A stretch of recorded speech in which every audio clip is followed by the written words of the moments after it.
গল্প নিষিদ্ধ চাহনা। পর্ব ৭। লেখিকা সারা চৌধুরী। দূর আকাশে কালো মেঘ জমেছে। চারিদিকে পরিবেশ ঠান্ডা। ক্ষণে ক্ষণে বিদ্যুৎ চমকাচ্ছে, ঝরছে মুষলধারে বৃষ্টি। সেই ভোর রাত থেকেই হুট করে বৃষ্টি শুরু, কোনো আগমনী বার্তা ছাড়াই। ঘড়ির সময় অনুযায়ী এখন সকাল ৯টা, তবে বাইরের পরিবেশ দেখলে মনে হচ্ছে সন্ধ্যা ৬টা। আজ আকাশের যেমন মন খারাপ, কালো মেঘে ছেয়ে পুরো আকাশ, ঠিক তেমনি পিহুর মনও আজ বেশ খারাপ। তার মনেও আকাশের মতো কালো মেঘ। তবে আকাশের মতো বর্ষণ হচ্ছে না তার চোখ দিয়ে। পিহু এক দৃষ্টে বিছানার পাশের জানালা দিয়ে বাইরে তাকিয়ে আছে। জানালা দিয়ে মেন রাস্তা দেখা যায়। পিহু জানালার পাশে পা গুটিয়ে হাতে ফিজিক্স বইটা নিয়ে বাইরে জানালার দিকে তাকিয়ে আছে তো আছেই। বাইরে রাস্তার পাশে কয়েকটা শিশু বৃষ্টি ভিজছে আর হাসছে। পিহুরও খুব ভিজতে ইচ্ছা করছে, তবুও নিজের ইচ্ছাকে দমিয়ে রেখে বাচ্চাদের পানি ছুড়াছুড়ি দেখতে থাকল। পড়া বাদ দিয়ে দুনিয়ার সব কিছু দেখতেই পিহুর ভালো লাগে। পড়তেই বসলেই এই দুনিয়ার যত সঙ্গীত শিল্পী, চিত্রশিল্পী, সাহিত্যপ্রেমী জেগে ওঠে। পিহু বুঝে না এই পড়াশোনাকে আবিষ্কার করেছিল। নির্ঘাত সে বেঁচে নেই, নয়তো পিহু নিজ দায়িত্বে তাকে খুন করে বুড়িগঙ্গা নদীর পচা পানিতে ফেলে দিত। তার উপর পিহু আবার কোন আক্কেলে সায়েন্স নিয়ে পড়তে গেল, বিয়ে করবে, সংসার করবে, কয়েকশো বাচ্চা কাচ্চা হবে। এসব পড়াশোনা তার জন্য না। কথাটা ভাবা মাত্রই পিহুর চোখ চিকচিক করে উঠল। বইটা খাটের উপর রেখে দ্রুত নেমে দাঁড়াল। তারপর হাঁটা বইটা আবার বিছানা থেকে নিয়ে পড়ার টেবিলের দিকে এগিয়ে গেল। বইটা টেবিলে রেখে পিহু বিড়বিড় করে বলল, দেখ বই, তোর জায়গা আমার টেবিলে, তুই আমার পিছু ছেড়ে দে। আমার কিউট একখান মোবাইলের কথাও ভুলে যাচ্ছি তোর জন্য। কথাটা বলে পিহু হাসে আবার বলল, বই, তুই আবার রাগ করিস না, আমি বৃষ্টিতে ভিজে এসে তোরে আমার কম্বলের মাঝে নিব। তুই রাগ করে আবার পরীক্ষায় ফেল করিয়ে দিলে নাবুর বাচ্চা আমারে রিকশাওয়ালা দাদুর সাথে বিয়ে দিয়ে দিবে। পিহুর একা একা বক বক করতে ভালোই লাগছিল। হঠাৎ বিছানার বালিশের কোনায় অবহেলায় পড়ে থাকা মোবাইল ফোনটা বেজে ওঠে। পিহু বিরক্ত হয়, তার এমন গুরুত্বপূর্ণ সময়ে কে কল দিল। পিহু বিছানার দিকে যেতে গিয়ে আবার ফিরে এসে ফিজিক্স বইয়ের দিকে তাকিয়ে বলল, আমার মনে তোর সতীন কল দেছে। দেখলি যেই তোর লগে কথা বলছি অমনি কল দেছে। আর আমার সতীন ওই পেটমুটা ফিজিক্সের মাহবুব স্যার, খালি আমারই পিটাই। বেডার টাকলা মাথায় ঠাডা পড়ুক। কল বাজতে বাজতে কেটে গেল। পিহু দ্রুত পা চালিয়ে বিছানার পাশ থেকে ফোন নিয়ে ফোনের স্ক্রিনে চাপ দিতেই ভেসে এলো জেরিনের আবার কল। পিহু হামি দিয়ে কল রিসিভ করতেই ওপাশ থেকে জেরিন বলে ওঠে, কিরে, কই ছিলি, কল ধরলি না কেন? পিহু আবার মুখে হাত দিয়ে হামি তুলে সিরিয়াস কণ্ঠে বলল, পড়ছিলাম।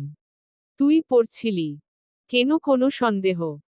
না না, এই বৃষ্টির মাঝে পিহুরানি ঘুমানো বাদ দিয়ে পড়ছিল, হজম হচ্ছে না কথাটা। পিহু বিরক্তিতে চোখ কুচকালো, কি জন্য ফোন করেছিস? আরে আজ স্যার পড়াবেন না। কোন স্যার? আরে মাহবুব স্যার। কথাটা শুনতে পিহুর মনে শান্তির স্রোত বয়ে গেল, তবে পিহু প্রকাশ না করে পুনরায় জিগাল, কেন? জেরিন একটু মন খারাপের সুরে বলে উঠল, আর বলিস না, স্যারের বাবা অসুস্থ, গ্রামে যাচ্ছে তারা। কি বলিস সত্যি? হুম রে। তাহলে তো পরীক্ষা ও নিবে না? না, কেন বলতো? আসলে। পিহু কিছু বলার আগেই জোরে বিকট আওয়াজে একটা বাজ পড়ে। পিহু ছিটকে মোবাইল ফেলে দিয়ে বিছানায় শুয়ে বালিশে মুখ চেপে ধরে। বিশাল ভয় পাই সে। বৃষ্টি ভালোই লাগে, তবে আকাশ ডাকা, বাজ পড়া, বিদ্যুৎ চমকানো তার কাছে ভীতিকর। খুব ভয় পাই সে। আতিয়া বেগম রান্না করছেন। প্রতিদিন খুব সকালে রান্না বসালেও আজ ছেলেমেয়েরা বৃষ্টির কারণে বাড়িতে থাকবে। সাদি আজ হসপিটালে যাবে না। পিহুর কলেজ ছুটি, একটু আগে কোচিং স্যারও বলেছেন ফোন দিয়ে ছুটি। ইলিয়াস চৌধুরী সকালে চা খেয়ে ঘুমাই আর দেরি করে নাস্তা করে। তাই আজ আতিয়া বেগম দেরি করে রান্নাঘরে ঢুকেছে। হঠাৎ এমন বিকট শব্দে দূরে কোথাও বজ্রপাত হয়েছে, বুঝতে পারলেন যে কিছু হোক আর না হোক তার পিহু ভয় পেয়েছে।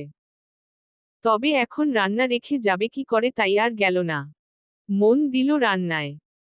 যত বেলা বাড়ছে তত আকাশের রং কালো হচ্ছে, মেঘে ঢেকে যাচ্ছে আকাশ, সাথে বৃষ্টির মাত্রা বেড়ে চলেছে। এখনকার পানি গায়ে পড়লে জ্বর আসা স্বাভাবিক। পুরো রুম অন্ধকার করে উদাম গায়ে কোমর অবধি কম্বল টেনে উবুর হয়ে ঘুমাচ্ছে সাদি। সময় মতো উঠে কফি খেয়ে যখন দেখল বৃষ্টি থামার নামগন্ধ নেই তখন সে আবার শুয়ে পড়েছে। কাল রাতে সেও ঘুমায়নি। সাদির রুমের চারিদিক অন্ধকার, পিহুর মতে পাতালপুরি। সাদির ঘুম পাতলা, একটু শব্দেই ঘুম ভেঙে যায় তার। বেশ কিছুক্ষণ এপাশ ওপাশ করে উঠে পড়ে সাদি বিছানা থেকে নেমে দাঁড়িয়ে ধীর পায়ে আড়ামোড়া খেয়ে জানালার দিকে এগিয়ে যায়। পর্দা সরিয়ে দেওয়ার পর বুঝতে পারে বাইরে এখনো মুষলধারে বৃষ্টি হচ্ছে। বৃষ্টির সূক্ষ্ম কণাগুলা বারংবার জানালার স্বচ্ছ কাছে এসে বাড়ি খেয়ে নিচে পড়ে যাচ্ছে গড়িয়ে। সাদি বেশ কিছুক্ষণ লক্ষ্য করল সেগুলো। তারপর ওয়াশরুমে ঢুকে গেল। পিহু বালিশ ছেড়ে উঠল, তার কানে এখনো বজ্রপাতের সেই বিকট আওয়াজটা বাড়ি খাচ্ছে। যদিও ছাদে গিয়ে বৃষ্টিতে ভেজার শখ ছিল, তাই এই বজ্রপাত এসে মেরে দিয়ে গেল। পিহুর খুব কান্না পেল। হঠাৎ মনে হলো ফোনের কথা। পিহু এপাশ ওপাশ করে নিজের ফোনটা দরজার কোনায় পেল। ছুটে গিয়ে তুলে নিল ফোনটা। ভালো করে পরখ করে দেখল না, কিছু হয়নি। জেরিনের কল তখনই কেটে গিয়েছিল। নিশ্চয় সেও ভয় পেয়েছে। এটা ভেবে পিহুর মনে একটু খুশি উকি মারে। হঠাৎ পিহুর মনটা বিষিয়ে যায়। সকাল থেকে সে একবারও আনিতা বেগমকে মামুনি বলে ডাকেনি। তার খুব নিজের মায়ের কথা মনে পড়ছে, যখন তার মা তার বারবার ডাকার জন্য বিরক্ত হয়ে বলতো, আমি কি হারিয়ে গেছি নাকি যে এত ডাকিস। পিহুর সেই দিনগুলোর কথা মনে পড়ে খুব করে। কই, তার মা তো সত্যিই হারিয়ে গেছে। পিহু উপরে উপরে নিজেরে আড়াল রাখার জন্য চঞ্চল হওয়ার অভিনয় করে, যদিও কেউ পিহু এতে সফল। সবাই পিহুকে চঞ্চল মনে করে। তবে পিহু বড্ড একা, কেউ নেই তার। কালকে তো মামুনি আর বাবাই বলে ডাকাটাও হারালো। পিহু বিড়বিড় করে বলে উঠল, আসলেই তো অন্যর বাবা মাকে এসব বলে ডাকবো কেন? আমার নিজের নেই মানে আমার সব শেষ। নিজের থাকলে আগলে রাখো, না থাকলো দূরে ভাগো। পিহুর চোখ দিয়ে পানি গড়িয়ে পড়ে। ঠিক তখনই দরজার কাছ থেকে গম্ভীর পুরুষালী কণ্ঠে ভেসে আসে, কি বিড়বিড় করছিস আর চোখে পানি কেন? পিহু ভড়কে যায়, পাশাপাশি কেঁপে উঠে মৃদু। মুখ উঁচু করে দরজার পানে তাকিয়ে কাপা কাপা কণ্ঠে বলে উঠে, আ, আপনি এখানে? তো এখানে কারে আশা করেছিলি? সাদির এমন কথাই পিহু কি বলবে বুঝে উঠতে পারে না। চুপ হয়ে যায়। পিহুকে চুপ থাকতে দেখে সাদি বলে উঠে, কি আমার কথার উত্তর দিলি না কেন? পিহু মুখ নিচু রেখেই মিনমিনিয়ে বলে, ক, কি বলবো? পিহুর এমন মিনমিন করা শুনে সাদির রাগ উঠে মাথায়। তবে এই সকাল সকাল রাগ করতে চাই না, তাই ঠান্ডা কণ্ঠে বলল, চোখে পানি কেন? পিহু চুপ রইল। পিহুর চুপ থাকা সাদির কাছে সব উত্তর পাওয়া হয়ে গেল। তবে পিহুর নিস্তব্ধতা সাদির খুব রাগ লাগে। সাদি কথস ঘুরাতে এবার একটু শক্ত কণ্ঠে বলে, তোর নাবিলের সাথে সম্পর্ক কিসের? নাবিলের কথা শোনা মাত্রই পিহু কেঁপে উঠে। ভূত দেখার মতো চমকায় মনে মনে। এখন কি উত্তর দিবে সে? পিহুকে চুপ থাকতে দেখে সাদি ভারী কণ্ঠে আবারও বলে উঠে, বল, নাবিলের সাথে তোর সম্পর্ক কি? পিহু চুপ থাকে, কোনো কিছু বলতে পারে না। কাল রাতে সাদি তার কিছু ছেলেপুলের কাছ থেকে নাবিলের বাও ডাটা নিয়েছে শুধুমাত্র পিহুকে চিনে বলে। আর তারপর দেখে খেলা অন্য জায়গায় খেলা হচ্ছে। সাদির তখনই রাগ হয়, তবে প্রকাশ করে না। রাতেই মনে হচ্ছিল পিহুকে গলা চেপে দিতে আর নাবিলকে মেরে দিতে। তবে সে তো সম্ভব না। পিহুকে চুপ থাকতে দেখে সাদির মাথায় রক্ত উঠে যায়। দরজার পাশ থেকে রুমে ঢুকে আসে। সাদিকে রুমে আসতে দেখে পিহু জড়সড় হয়ে যায়। ভয় পাই সে সাদিকে, আর আজ নাবিলের বিষয়ে জানতে চাচ্ছে। সাদির পিহুর ঠিক এক হাত দূরে এসে থেমে খুব কষ্টে ঠান্ডা গলায় বলে, শেষবার বলছি, নাবিলের সাথে তোর কিসের সম্পর্ক? পিহু জানে এবার কোনো উত্তর না দিলে তাকে কয়েকটা জোরালো চড়ের স্বাদ নিতে হবে, তবে পিহু তাতেও রাজি। তাও এই নাবিলের বিষয়ে বলবে না। কারণ সে জানে না নাবিল কিছু বলেছে কি আদেও সাদিকে। এখন যদি পিহু উল্টা পাল্টা কিছু বলে, ওদিকে নাবিল যদি অন্য কিছু বলে, তবে দুজনেই ধরা খেয়ে যাবে। সেজন্য পিহু হাঁটুর ভিতরে মুখ গুজে আরো জড়সড় হয়ে যায়। সাদি পিহুর চুপ থাকা দেখে প্রচণ্ড রেগে যায়। তার দুটো জিনিস খুব অপছন্দ, প্রথম, কেউ তার প্রশ্নের উত্তর না দিয়ে চুপ থাকলে, আর দ্বিতীয়ত, কেউ তার জিনিসে চোখ দিলে। হঠাৎ পিহু অনুভব করে বাতাসে ভাসছে সে। সাথে পুরুষালী একটা গন্ধ তার নাকে এসে বারবার ধাক্কা দিচ্ছে। পিহু চোখ পিট পিট করে খুলতেই চোখের সামনে সাদির মুখের একপাশ টের পায় প্রচণ্ড গম্ভীর। তখন সাদি নিজের রাগ কন্ট্রোল করতে না পেরে পিহুকে জোর করে কোলে তুলে নিয়ে নিজের রুমের দিকে হাঁটা শুরু করে। এদিকে পিহু সাদির কোলে নড়ে উঠে ভয়ে তার কলিজা শুকিয়ে যায়।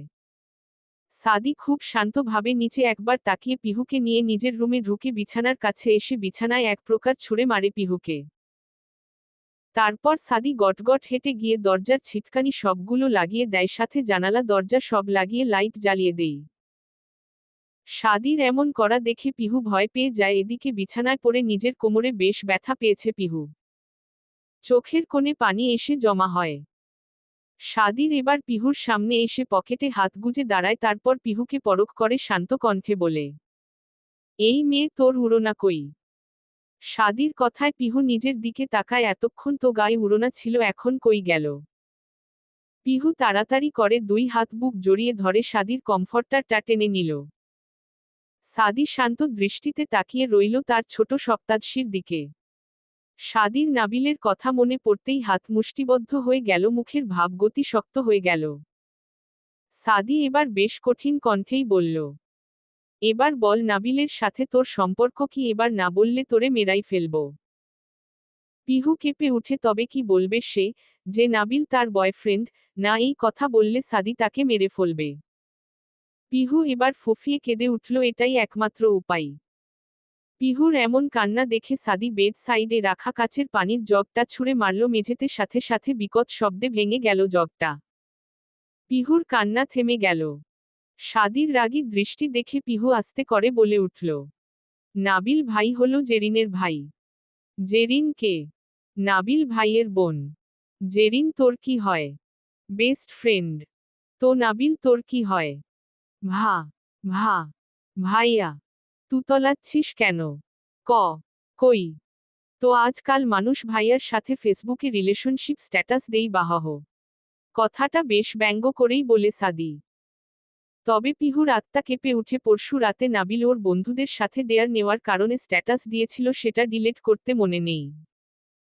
পিহুর চুপ থাকা দেখে সাদির রাগ উঠে, তবে কিছু বলে না। মাথা গরম মেয়েটা এখন কথা না বললে নির্ঘাত মার খেয়ে অসুস্থ হয়ে যেত। সাদি শান্ত দৃষ্টি রেখে আবার বলল, তুই কোন ক্লাসে পড়িস? Inter first year. তোর বয়স কত? 17 বছর। কয় মাস? 9 মাস। ওহ, তোরে কৈফিয়ত দিব কেন? সাদির কথায় পিহু কেঁপে উঠে, চোখ দিয়ে অঝরে পানি পড়তে থাকে। সাদি পিহুর দিকে তাকিয়ে বলে, চোখে পানি কেন? আমি কিছু বলেছি? আপনি চাচিকে বলে দিবেন সব, উনি খুব কষ্ট পাবে, দয়া করে বলিয়েন না। সেটা আমার ব্যাপার, তুই যা এখান থেকে, রাগাস না। পিহু সাদির হাত ধরে ফেলে। পিহুর চোখের এক ফোঁটা অশ্রু এসে পড়ে সাদির হাতে।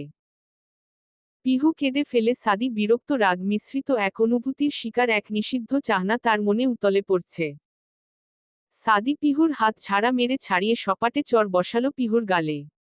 পিহু টাল সামলাতে না পেরে বিছানায় পড়ে গেল। সাদিও বুঝল না নাবিলের ব্যাপার মাথায় আসলেই কেন তার প্রচণ্ড রাগ হচ্ছে, শেষ করে দিতে ইচ্ছা হচ্ছে সবকিছু। সাদির চর খেয়ে পিহু হতভম্ব, চোখের কার্নিশ বেয়ে অশ্রু গড়াতে লাগল। সাদি বেশ ভারী কণ্ঠে বলে উঠল, আমার রুম থেকে বের হো। আইছে গেট আউট। সাদির কথা পিহুর কানে গেল না। তবে পিহুর প্রচণ্ড রাগ হলো, সাথে প্রচণ্ড অভিমান। তবে অভিমানটা কার উপরে হলো? হয়তো নিজের উপরে। সাদি পিহুর হাত ধরে জোরে টেনে উঠে দাঁড় করালো, তবে পিহুর সাদা মুখশ্রী কাঁদমতে কাঁদতে লাল বর্ণ ধারণ করেছে। সাদির সেদিকে তাকিয়ে মায়া হলো, তাই ধীর কণ্ঠে বলল, মার না খেতে চাইলে বের হো আমার রুম থেকে। পিহুর ও আর মন চলছে না, ভেঙে যাচ্ছে হৃদয়। খুব কষ্ট হচ্ছে, সব কথা মনে পড়ছে অল্প করে, যত কষ্টের কথা।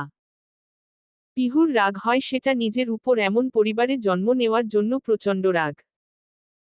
পিহু উল্টো পাশ ঘুরতেই সাদির চোখ গেল পিহুর ঘাড়ের পাশ দিয়ে, কয়েক ফোঁটা রক্ত গড়িয়ে পড়ছে। সাদি কিছু না ভেবেই পিহুর ঘাড়ে হাত দেই। সাদির হাত দিতে দেরি, তবে পিহুর ঘুরে সাদিকে চর দিতে দেরি হয় না। পিহু রাগের বশে বেশ জোরেই চড় লাগায় সাদির লাগে। সাদি চোখ বড় করে তাকায় পিহু বেশ কঠিন কণ্ঠেই বলে, এখন কি আবার আমার শরীর লাগবে আপনার? 3 বছর আগে এই মেয়েটাকে একবার নরক যন্ত্রণা দিয়ে ভালো লাগেনি আপনার? পুরো বিয়ে বাড়ির মানুষের সামনে অপদস্থ হয়েছি আমি, এখন আবার একা পেয়ে রাগ ঝাড়বেন আমার শরীরের উপর? কি পেয়েছেন কি আপনি? আমার জীবনটাকে জাহান্নাম বানিয়ে দিয়েছেন আপনি। আমার সবকিছু কেড়ে নিচ্ছেন আপনি, সবকিছু জানোয়ারের চেয়েও নিকৃষ্ট আপনি। পিহু কথা শেষ করতে পারে না, তার আগেই রক্ত লাল চোখ নিয়ে সাদি চলবে। গল্পটা কেমন লাগলো জানাবেন ও সাবস্ক্রাইব করতে ভুলবেন না প্লিজ।